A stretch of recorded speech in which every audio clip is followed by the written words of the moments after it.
Australia just broke its silence, and what they said about Filipinos is leaving the world speechless. For years, many thought Filipinos were just another migrant group quietly working abroad, but now Australia itself is admitting the truth. Without Filipinos, entire industries would collapse and communities would fall apart. Why would a powerful nation say something this bold in 2025? And what does it mean for millions of Filipino families? Stay with me, because once you hear this, you'll never look at the role of Filipinos in the world the same way again. If you're interested in this topic, hit the like button, subscribe, and type "interested" in the comments, and I will give you a heart. When the world talks about overseas Filipinos, most people think of America, Canada, or the Middle East. But here's a truth almost nobody expected. Australia is quickly becoming one of the most important homes for Filipinos abroad. And it's not just a migration story. It's a story about survival, identity, and how Filipinos are literally reshaping the future of a powerful nation. Filipino migration to Australia began quietly in the 1000s, 970s. Back then, most arrivals were women who married Australian men, students looking for opportunities, or skilled workers filling niche jobs. The numbers were small, but things changed. By the 1990s and 2000s, Australia was facing labor shortages, especially in healthcare, construction, and technical fields. The government widened its skilled migration programs, and suddenly the Philippines became a major source of workers. Then the real boom hit. Today, in 2025, the Filipino community in Australia has surpassed 408,000 people, according to Australia's Bureau of Statistics. That makes Filipinos the 5th largest migrant group in the entire country. Think about that. Out of dozens of nationalities across the world, Filipinos stand in the top 5, ahead of communities that had a head start decades earlier. Why is Australia turning to Filipinos? The answer lies in its demographics. Australia's population is aging rapidly. Nearly 1 in 5 Australians, about 19%, is already over 65. The country doesn't have enough young people entering the workforce to support its elderly population. And that's where Filipinos come in. But here's the kicker. Filipinos are not just filling gaps, they are holding up entire sectors. In healthcare, Filipino nurses and aged care workers are so essential that government reports admit facilities would struggle without them. In construction, Filipinos help build the very roads, bridges, and skyscrapers that define Australia's progress. In IT and digital services, Filipinos contribute talent in cybersecurity, data, and software, a sector Australia is desperate to expand. And then there's the human side. In aged care, Australians often say Filipinos bring something extra: compassion. They don't just treat patients, they treat them like family. That emotional depth is priceless in a society where many elderly feel isolated. Type respect in the comments if you believe Australia must continue honoring the sacrifices Filipinos make every single day. Now, let's not sugarcoat it. Life in Australia isn't always easy for Filipinos. But here's the struggle. Many arrive with professional degrees, engineers, teachers, even doctors, only to discover their credentials aren't recognized. Skilled professionals are forced to take entry-level jobs while they study or requalify. Then something remarkable happens. Instead of giving up, Filipinos pushed through. Over time, they climbed. There are stories of nurses who started in rural hospitals and are now managing entire wards in Sydney. Construction workers who began as laborers but now run their own contracting firms. This resilience is why Australians keep choosing Filipinos. They're not just workers, they're fighters. And it's not just about jobs. Filipinos are reshaping communities across Australia. In suburbs of Sydney, Melbourne, and Brisbane, Filipino neighborhoods thrive with fiestas, lechon, pancit, and karaoke. Filipino-Australian associations organize cultural festivals that attract both migrants and locals. In schools, Filipino children rank among the top achievers, blending the values of discipline and hard work learned at home. But there's more. Australians themselves are embracing Filipino culture. In towns with large Filipino populations, locals learn Tagalog greetings, attend Filipino events, and even adopt Filipino food. This cultural exchange is breaking stereotypes and building bridges. Then comes the generational story. Filipino-Australian kids are rising in sports, business, and politics. Some are even running for local office, giving Filipinos a stronger political voice in Australia than ever before. Drop the word proud if you believe Filipinos are not just workers, but leaders shaping stronger communities in Australia. This is where things get real. But here's the twist. Australia isn't just quietly hiring Filipinos anymore. In 2025, Australian officials admitted openly, without Filipino workers, our aged care system would collapse. That's not hyperbole. That's a confession. In fact, during parliamentary discussions on labor shortages, Filipinos were singled out as the most reliable migrant workforce. Then came the policy shift. Australia has begun fast-tracking visas and permanent residency pathways for Filipino caregivers, nurses, and skilled workers. Recruitment agencies in Manila, Cebu, and Davao are flooded with offers. Nursing schools in the Philippines have direct pipelines to Australian hospitals. It's not just about filling jobs anymore, it's about shaping Australia's future workforce. And Filipinos are at the center of it.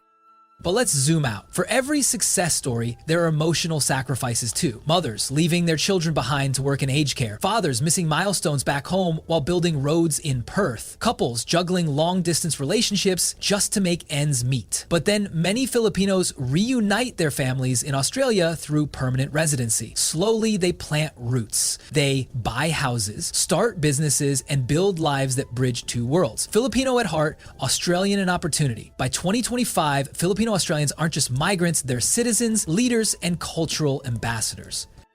So why does this matter? Because Australia's statement about Filipinos isn't just flattery, it's acknowledgement. It's proof that in one of the wealthiest, most advanced countries on earth, Filipinos are indispensable. But here's the deeper truth. This dependence reflects a global pattern. From Canada to the Middle East, nations are waking up to the reality that Filipinos are their secret workforce. Australia just happens to be one of the first to say it out loud. Then the question becomes, if Australia needs Filipinos this much, what does that mean for the Philippines itself?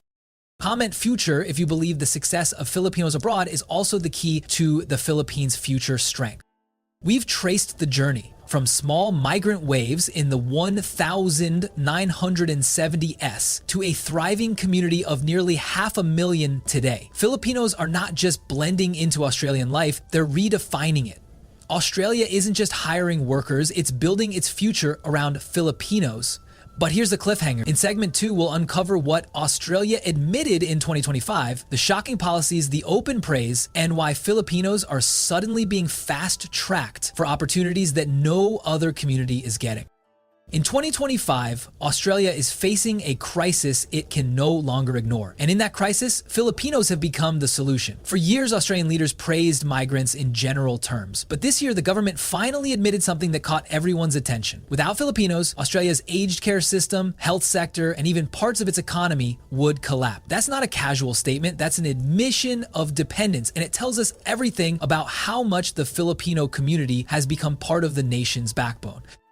Let's start with the numbers. Australia's Productivity Commission has been ringing alarm bells. By 2050, nearly 23% of Australians will be aged 65 or older. That means more elderly citizens than ever before, and fewer young Australians available to care for them. Already, in 2024, aged care homes reported over 35,000 vacant jobs, many left unfilled for months. Hospitals have been crying out for more nurses, and infrastructure projects have been delayed due to a shortage of skilled workers. Then came the turning point. In early 2025, during a parliamentary debate on labor shortages, one MP stated bluntly, if not for the thousands of Filipino workers arriving each year, this system would break. For the first time, Australia put it in official record that Filipinos are not just another migrant group, they are essential to the survival of the country's workforce. But here's where it gets even more interesting. Australia isn't just bringing Filipinos in temporarily. In 2025, the government expanded its skilled migration intake to 190,000 visas, and Filipinos are among the top beneficiaries. Special recruitment agreements were signed with the Filipinos, focusing on nurses, aged care specialists, and construction workers. Nursing schools in Manila now have direct partnerships with Sydney and Melbourne hospitals, guaranteeing jobs for graduates who meet Australian standards. Then there's the residency pathway. Unlike before, when migrants could work for years without stability, Australia has started fast-tracking permanent residency for Filipinos in critical industries. That means families can settle sooner, buy homes, and plan long-term futures in the country. If you believe Filipinos deserve permanent recognition, type secure in the comments. Of course, policies alone don't tell the full story. To understand why Australia is making this confession now, you need to hear the human side. Take the story of Marites, a nurse from Cebu. She moved to Sydney 5 years ago under a temporary contract. At first, she struggled. Her Philippine nursing license wasn't fully recognized, so she worked as a caregiver while requalifying. Long hours, loneliness, missing birthdays back home, it wasn't easy. But she pushed through, and today she runs an entire hospital ward in New South Wales training younger Australian nurses. Her patients call her 8 because she treats them like family. Her story is one of thousands, proving that Filipinos don't just fill roles, they transform them. But there's another layer to Australia's statement. Officials admit that Filipinos bring not just skills, but values. In aged care, compassion is priceless. In construction, discipline and teamwork are essential. In IT, adaptability keeps industries moving forward. Australians openly say Filipinos work with both competence and heart, a rare combination that's hard to find elsewhere. Then again, this recognition comes with a hidden challenge. While Australia benefits, the Philippines is losing tens of thousands of skilled workers each year. Hospitals in Manila and Davao report chronic staff shortages because so many nurses leave for Sydney, Melbourne, or Perth. So while Australia confesses its dependence, it's also creating a dilemma back home. Comment balance if you think the Philippines should invest more in training so both the country and the world benefit.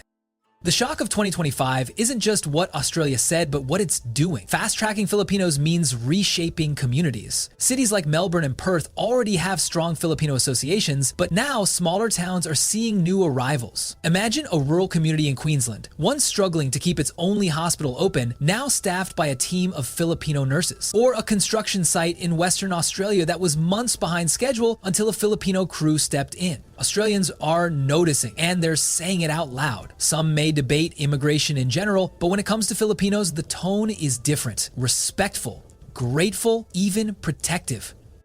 But there's another twist. Australia isn't just praising Filipinos for their labor, they're seeing them as part of the future. In some states, Filipino students are among the top performers in schools. Filipino entrepreneurs are starting businesses that serve not only migrant communities, but also mainstream Australians. Filipino-Australian politicians are slowly gaining traction in local councils. The statement, "We need Filipinos," isn't just about today's workers, it's about tomorrow's leaders. Then again, this growing recognition could bring new tensions. Some Australians worry about over-reliance on migrants. Nationalist voices ask, what happens if migration slows? But here's the irony. Those same voices rely on Filipino caregivers for their parents, Filipino builders for their homes, and Filipino nurses in their hospitals. The confession in 2025 exposes a truth that can't be denied. Australia cannot thrive without Filipinos. Drop the word truth if you agree that what Australia admitted is something the whole world needs to recognize. But here's where it gets even more compelling. Australia's statement isn't just about gratitude, it's about urgency. Without more Filipinos, the system collapses. With them, Australia has a chance to grow stronger. This is why Filipinos are no longer just temporary migrants. They are now part of Australia's national strategy. That's a level of recognition no community takes lightly. And yet, this raises the ultimate question. If Australia openly says it cannot survive without Filipinos, what does that mean for the Philippines itself? Will the country embrace this as an opportunity, investing in education and training so more Filipinos can lead abroad? Or will it remain stuck in a cycle where its best workers leave while the homeland struggles to keep up? As we move forward, one thing is clear. In 2025, Australia didn't just confess its dependence on Filipinos. It confirmed a truth that every Filipino family already knew in their heart, that their sacrifice, resilience, and talent are not just valuable, they are irreplaceable. Type proud in the comments if you believe the world should give Filipinos the recognition they have always deserved. We've seen how Australia's admission changes everything from government policy to family lives. But this is just the beginning. In segment 3, we'll zoom out to the bigger picture. How does this shocking confession affect Filipinos not just in Australia, but worldwide? And what does it mean for the Filipinos' role in a rapidly changing global order? Australia's shocking admission in 2025 is not just about one country. It's a mirror held up to the entire world. When a wealthy, developed nation like Australia says openly, we can't survive without Filipinos, you know this is bigger than immigration policy. This is about the global role of Filipinos in the 21st century. Let's break it down. Filipinos now make up one of the largest migrant groups in the world. More than 12 million Filipinos live overseas, nearly 10% of the entire population of the Philippines. They are scattered across over 100 countries, and their remittances back home are staggering. In 2024 alone, overseas Filipinos sent more than $38 billion, 0 cents, back to their families, making the Philippines the fourth largest remittance recipient in the world. That money doesn't just pay bills. It fuels education, healthcare, housing, and investments across the country. It keeps the economy afloat. But here's the twist. While remittances empower families, they also expose a deeper problem. The Philippines has become so reliant on labor migration that it risks losing its own future workforce. Hospitals in Manila complain they are losing nurses faster than they can train them. Construction projects in Cebu and Davao suffer delays because skilled workers choose better paying jobs abroad. Teachers, engineers, and even IT professionals are leaving at record rates. Then the paradox emerges. Filipinos are celebrated abroad as saviors, but at home, their absence creates new gaps. It's the classic brain drain problem. And Australia's admission only makes it clearer. The world sees Filipinos as indispensable, but the Philippines itself is struggling to hold on to its best people. If you think the Philippines should invest more in training so both the country and the world benefit, type invest in the comments. Now, let's widen the lens even further. Australia isn't the only country making these confessions. Canada has admitted openly that without Filipinos, its healthcare system would collapse. Japan has created special language and care programs just to bring in more Filipino workers. In the Middle East, from Saudi Arabia to the UAE, Filipinos dominate the service, hospitality, and technical industries. Even the United States, with its long history of Filipino migration, continues to rely heavily on Filipino nurses, caregivers, and tech professionals. But here's the deeper meaning. Filipinos aren't just workers abroad, they are becoming the invisible lifeline of entire nations. That's why Australia's statement hit so hard. It wasn't just praise, it was a confession of dependence. And once one country says it out loud, others will follow. Then comes the opportunity. If the Philippine government plays its cards right, this global demand could transform the country's future. Imagine a Philippines that doubles down on education, creating world-class training centers for nurses, IT specialists, engineers, and skilled trades. Imagine exporting not just labor, but leaders, people who don't just fill jobs, but build industries. That's the potential staring us in the face. Drop the word future if you believe Filipinos can turn global demand into national strength. But let's not ignore the risks. What if the Philippines fails to act? What if it keeps relying on remittances without building its own domestic strength? The danger is simple. The country could end up permanently stuck in the export labor cycle, celebrated abroad, but struggling at home. Filipinos would continue to be golden abroad, but the Philippines itself would remain fragile. But then there's another powerful angle, national pride. For decades, Filipinos have been stereotyped as cheap labor, as servants, as temporary fixes. But in 2025, that narrative is cracking. Australia's admission proves that Filipinos are not just helpers, they are indispensable professionals, builders, and innovators. That shift in global perception is huge. It tells every Filipino child that their skills are world-class. It tells every Filipino parent that their sacrifices are respected. Comment respect if you believe Filipinos deserve recognition not just as workers, but as partners in building nations. Now let's tie this back to the homeland. Every Filipino succeeding abroad represents not just individual success, but also untapped potential for the Philippines itself. The challenge is whether the government can turn this into long-term development. Countries like India transformed their IT diaspora into a global powerhouse. Can the Philippines do the same with its healthcare workers, seafarers, and engineers? But here's the tension. The Philippines has the talent. It has the demand. What it lacks is the infrastructure and political will to scale it. That's why Australia's statement matters so much. It's not just validation, it's a wake-up call. The world already sees Filipinos as essential. Now the Philippines must see it too. And then the big question arises. Will the Philippines rise to the challenge? Or will it continue exporting its people without creating a strong nation to return to? So what does Australia's confession in 2025 really mean? It means Filipinos are no longer invisible. It means the sacrifices of OFWs are finally being acknowledged on the global stage. And it means the Philippines is standing at a historic crossroads. Type pride if you believe it's time Filipinos celebrate not just the money sent home, but the respect they've earned worldwide. Australia's admission is not just about aged care or hospitals. It's a global confession that Filipinos are indispensable. From Canada to Japan to the Middle East, the world is waking up to the same reality. But this truth cuts both ways. It's an opportunity for Filipinos to lead globally, but also a challenge for the Philippines to strengthen itself at home. The world is saying it out loud. We cannot survive without Filipinos. The only question left is whether the Philippines will seize this moment or let it slip away.